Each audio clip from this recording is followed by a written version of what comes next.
Benvingut au Val d'Aran. Aquí se parla castellà i normalment també català i aranès.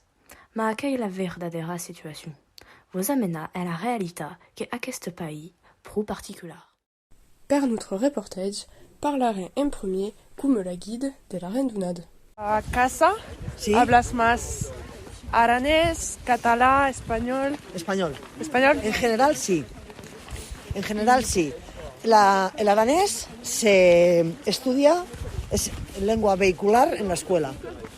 O sea, es la lengua en la que los niños aprenden los contenidos generales de la escuela, sobre todo en las edades iniciales. Ahí, Desde los 3 hasta los 6 años, solo aranés. En la edad, como ha habido, la gente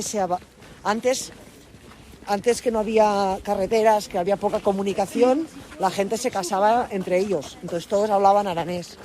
Pero en los últimos 60 años, gente de fuera, y entonces las parejas ya son mixtas, con gente de otras ciudades, otros lugares. que no hablaban... Entonces, que no hablaban aranés. Y aunque los niños hablen aranés, o los chicos, la lengua habitual en la calle es el castellano, es el español. Puis, anaré à l'encontre de Lazin, dit la ville des Vieilles. Pequeñitos hablan también el aranés. Sí, ¿Sí? de pequeños yo les enseño la lengua aranesa. Si eres nativo de aquí, ¿eh?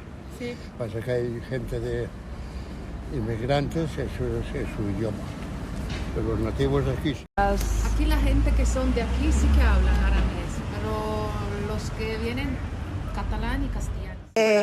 El aranés, en principio, no se perderá gracias a que desde el año 1990 el aranés es lengua oficial en Cataluña.